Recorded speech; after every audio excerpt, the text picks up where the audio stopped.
Good afternoon. Thank you so much. It's truly incredible for me to be here on the Women's Forum. The war in Ukraine became at a point of no return for me. At the moment, everyone in Russia had to decide whom are you with, on the side of good or on the side of evil. Russia has become an aggressor country that suddenly attacks another independent country at night. At such moment, one falls in the stupor. Some are trying to run, hide, protect themselves and their families. But I decided that I would not be silent. I will act. At first, I had a desire to run to the center of Moscow to protest, but I saw that was useless. All the protesters were arrested by police and taken to prison. Before my protest on the air broadcast, I called my friend.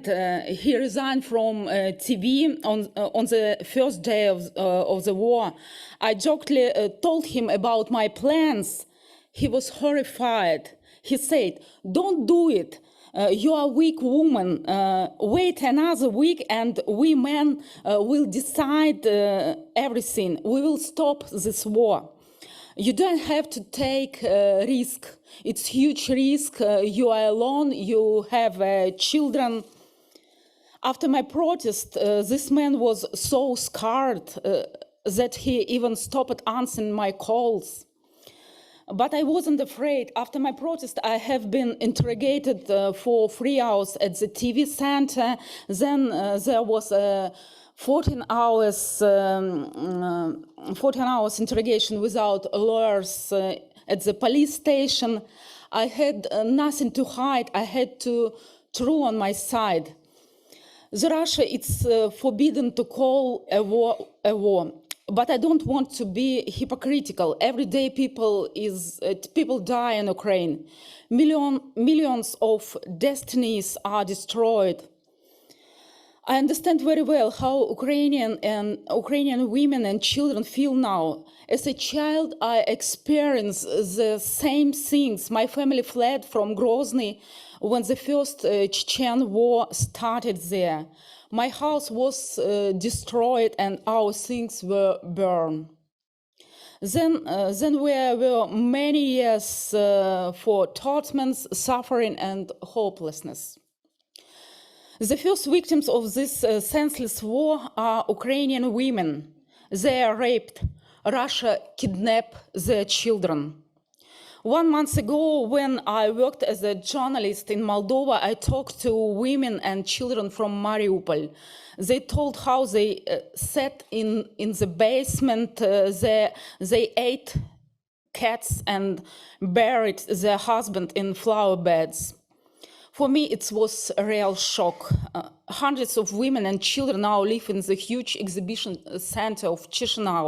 They live in the terrible condition. They don't want to go to European Union because they hope this war will end soon.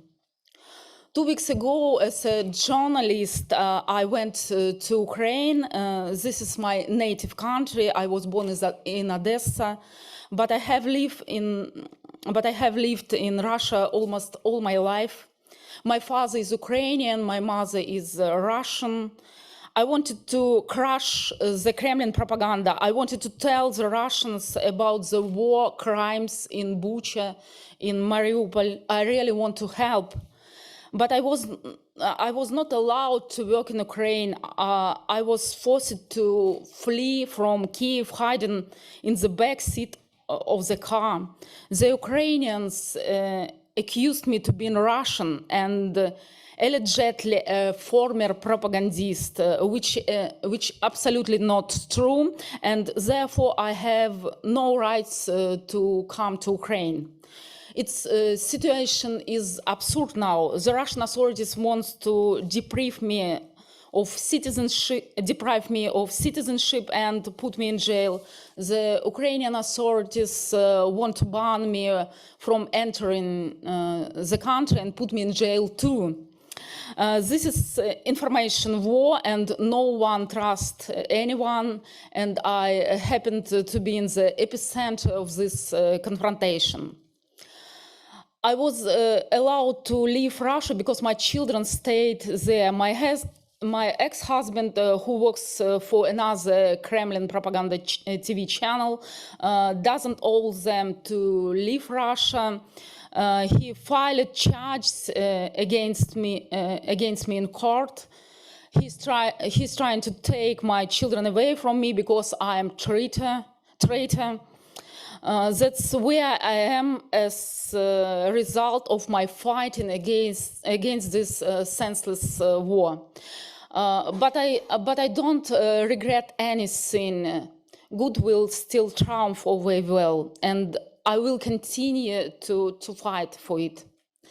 And thank you so much for inviting me to the Women Forum. You raised women's voice and change the world to better.